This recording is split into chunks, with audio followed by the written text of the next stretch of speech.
Welcome to the Real News Network. I'm Mark Steiner. Great to have you all with us. On Friday, Trump tweeted a doctored video, interspersing snippets of Ilhan Omar speaking before the Council of American Islamic Relations, known as CARE, with footage of planes crashing into the World Trade Center and people fleeing in panic for their lives on 9/11.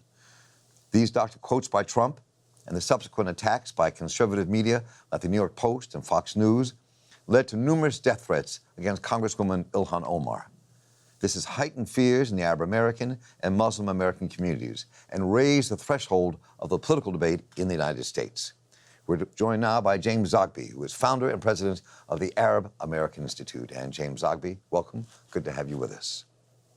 Thank you. I'm going to play these two clips back to back here. This is the first thing you're going to see is the tweet by Trump about Ilhan Omar, and then the next clip you're going to see is the actual entire statement of Ilhan Omar when she spoke to CARE. Right. And we'll watch this now. Right.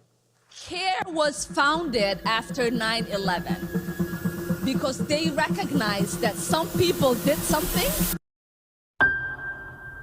So you have no idea right now? There's another one. Another plane just hit. Some people did something. Oh my goodness, there is smoke pouring out of the Pentagon. Some people did something. It just flew straight into it.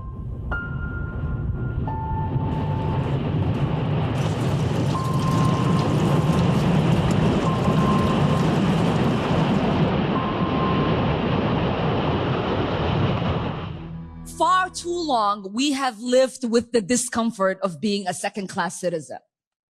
And frankly, I'm tired of it. And every single Muslim in this country should be tired of it. CARE was founded after 9/11 because they recognized that some people did something and that all of us were starting to lose access to our civil liberties. So you can't just say that today someone is looking at me strange, that I am going to try to make myself look pleasant. You have to say, this person is looking at me strange. I am not comfortable with it. I am going to go talk to them and ask them why. Because that is a right you have. So looking at these two things, James, I'm just curious.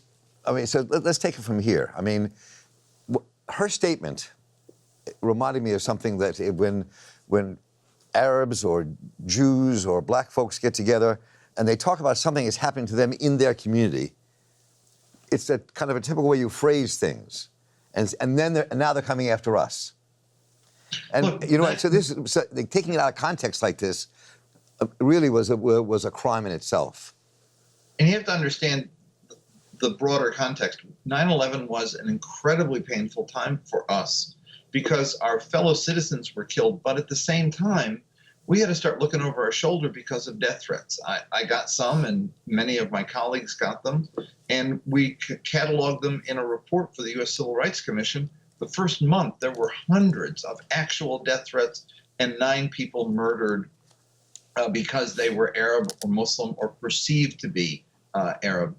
And so, you know, it's almost a protective mechanism to kind of talk about it like something happened and we all got blamed for it because it was a traumatic time and a traumatic experience. We wanted to be like other Americans and feel the pain of those who lost their lives in the Twin Towers, but there were some who didn't let us do that and pulled us away from being American and made us have to be, like I said, look over our shoulders. My daughter in college got threatened because of her relation to me. I mean, this is something that she was reflecting upon it, but look, they have been targeting her since she went into Congress as a way to create both an antagonism between Democrats and the Jewish community, but also their Christian right base loves it, and I think they want to make Ilhan Omar the poster child for the Democratic Party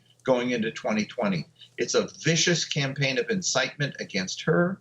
It's an effort to exploit her being Muslim, to curry favor with the right-wing base of the party, and because of the Israel connection to try to divide American Jews from the Democratic core constituency.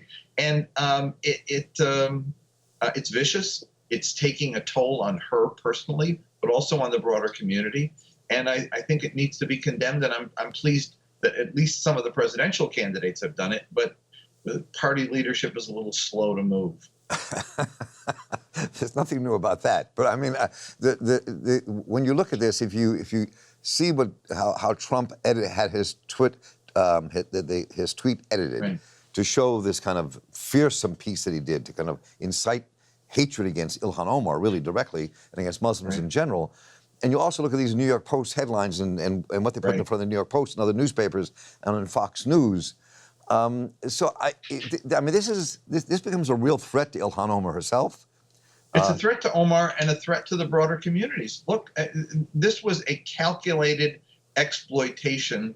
They were looking for a phrase to pull out, just like they did when she was speaking at Busboys and Poets and talking about not understanding why other members of Congress would want her to be loyal to another country. That got taken as she's accusing Jews of dual loyalty. She said nothing of the sort if you looked at the whole quote in context. Exactly. Or the comment about the Benjamins. It was a little flippant, to be sure. But it was a rap song. Had to do with money. Twitter, it didn't have to do with Jews. It had to do with money. Twitter is about flippancy. I mean, that's what that's its stock and trade. If you get used to 140 characters, and now you got a huge 280, you sort of learn to say things in quick, clever ways. To take that and turn it into something anti-Semitic, or to pretend that it was anti-Semitic, was a calculated, deliberate move to use her, the Muslim, as the poster child so that they could make hay off of it. It was vicious, and it has put her at risk.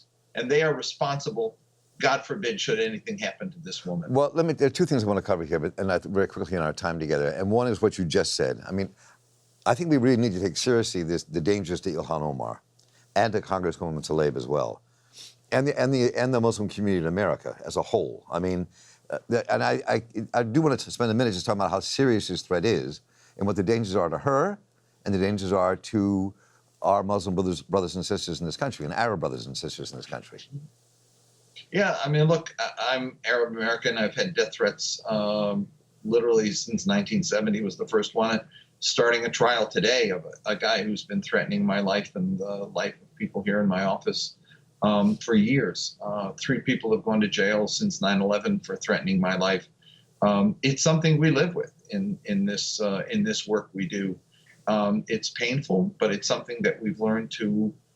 We have to make do. What we don't need is the damn president of the United States inciting this kind of bigotry and hatred, and that's what he's doing. It's one thing when the folks who would threaten my life would come from, they would get their information from some anti-Arab bigot who writes in one of these crazy websites. But when it's the president of the United States using the pulpit of the presidency to incite, that's a very different story and a very dangerous new development. And I do worry about Arab Americans and American Muslims in this context. It is a frightening time. So let me try to take a different take on this and see if there's a positive spin. Maybe that's the incorrect way to put this. But we're at a very intense moment and a pivotal moment in American political thinking and in America when it comes to Israel, the rights of Palestinians, the majority of Arab Americans and the majority of Jewish Americans who are Democrats and inside the Democratic Party, and they usually vote Democratic for the Democratic Party. And where do we take this, do you think? How do we begin a discussion and a struggle that doesn't become divisive but brings people together to come up with a new way of thinking about where we are? I mean, so I'm curious what your thoughts are about that. Well, look, I think you're right to point this out. There's a polarization in the country, but on the Democratic side, there's an actual coming together of folks. We see it in our polling. We see that for the first time, attitudes towards Arab Americans and Muslim Americans have become net positive. They've become net positive over 50% because the Democratic numbers are way up. The Republican numbers are way down. So I'm encouraged by the fact that Democrats get it, independents get it, but I'm very frightened about the fact that the polarization is such that on the Republican side, it's really ugly out there.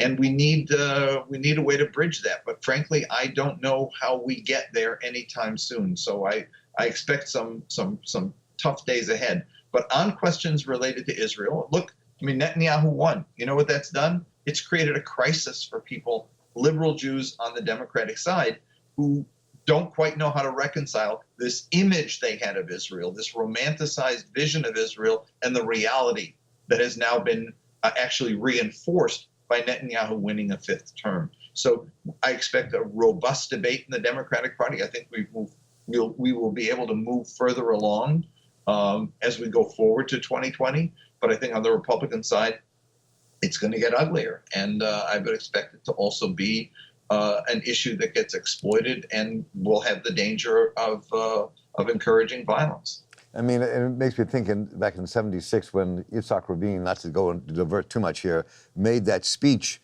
about we are seeing the danger of Israel becoming an apartheid state and we can't let that happen. He was warning, Yitzhak Rabin himself was warning about this in '76.